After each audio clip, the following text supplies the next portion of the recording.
At the janitor's song, Robert Hayes had worked as a janitor at Riverside Medical Center for 11 years. Every evening after the doctors went home and the hallways grew quiet, he would push his cart through the building, wiping down surfaces and emptying trash bins. He was a man in his early 50s, with kind eyes that crinkled at the corners when he smiled, and hands that had grown strong from years of honest work. Most people barely noticed him. That was all right with Robert. He had learned long ago that dignity came from within, not from how others saw you. He was raising his teenage daughter, Emma, on his own. Her mother had passed away when Emma was just 7. The janitor's salary wasn't much, but it was steady. It kept a roof over their heads and food on the table. More importantly, it gave him time to be there when Emma came home from school.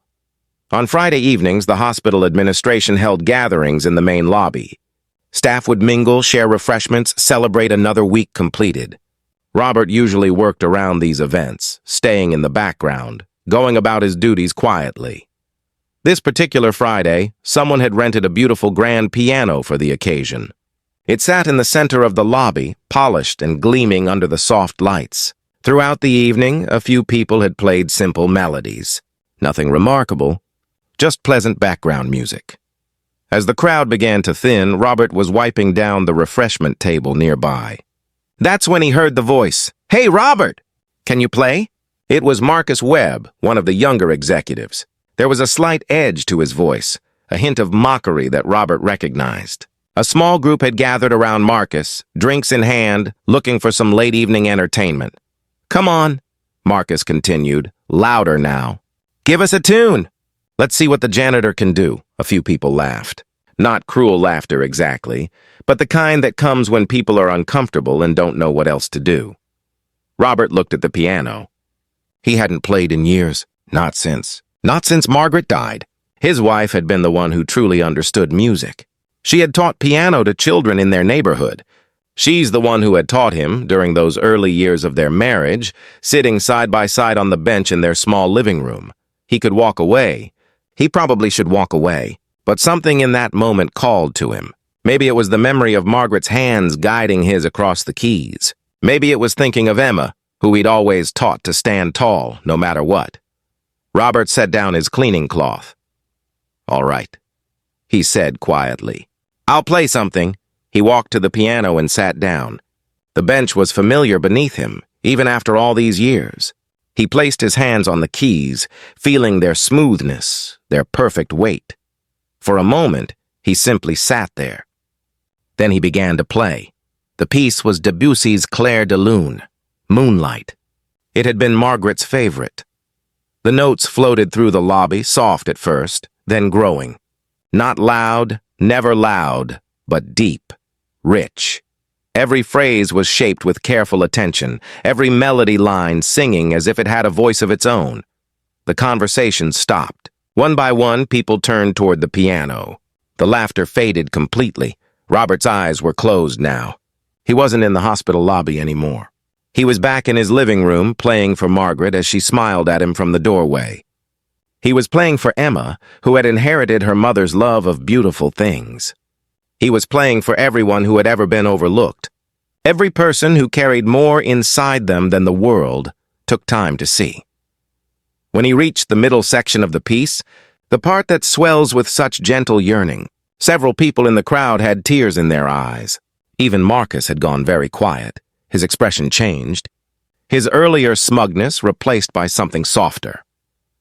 At the edge of the gathering stood Dr. Patricia Coleman, the hospital's CEO. She was a woman in her 60s who had built this medical center from a small clinic into a regional hub. She had seen a lot in her years. But standing there, listening to Robert play, she found herself thinking of her own father, who had worked in a factory but had sung in the church choir with a voice like honey. How many people, she wondered, did we pass by every day, never knowing the gifts they carried? When Robert played the final notes, letting them fade into silence like moonlight dissolving into dawn, no one moved. No one spoke. The quiet felt sacred. Then Dr. Coleman began to applaud. Slowly, genuinely, her hands coming together in steady rhythm. Others joined her. Soon the entire lobby filled with applause, but it wasn't the raucous kind from a performance. It was the respectful kind. The kind that says, "Thank you for sharing something precious with us." Robert opened his eyes. He stood, a bit uncertain, and nodded simply to the room. "My wife taught me," he said, his voice carrying clearly in the stillness. "She believed everyone has music in them. You just have to take time to listen." Dr. Coleman walked over to him. "Robert," she said, "I've worked here for 23 years. I've walked past you countless times. I'm ashamed to say I never really saw you until tonight." Robert smiled gently. "That's all right, Dr. Coleman. Sometimes we all get busy. We forget to look. Would you consider," she said slowly, "playing for our patients? We have a piano in the rehabilitation wing. Music therapy, we call it. I think you could bring something special to people who are healing." Robert thought of his cleaning cart, his steady paycheck, but he also thought of Emma and how she'd feel knowing her father had been asked to share his gift. "I'd be honored," he said, "as long as I can still keep my regular work." "Emma's got college coming up," Dr. Coleman smiled. "We'll work it out." "And Robert, thank you for reminding us what we're really here for, not just the medicine, the humanity." That night, when Robert got home, Emma was waiting up for him. He told her about the piano, about the music, about the way people had listened. She hugged him tight the way she used to when she was small. "Mom would be proud," she whispered. "Yes," Robert said. "I think she would." He looked at his daughter, nearly grown now, strong and bright. He thought of all the evening shifts, all the quiet work, all the times he'd felt invisible. And he realized something important. Being unseen doesn't mean being worthless. And sometimes, when the moment is right, even the quietest person gets a chance to be heard. Some gifts just take time to reveal themselves. Like moonlight, like music, like love that endures even after loss. You carry them with you through all the ordinary days, waiting for the moment when you can share them again. And when that moment comes, it's enough. It's more than enough. It's everything.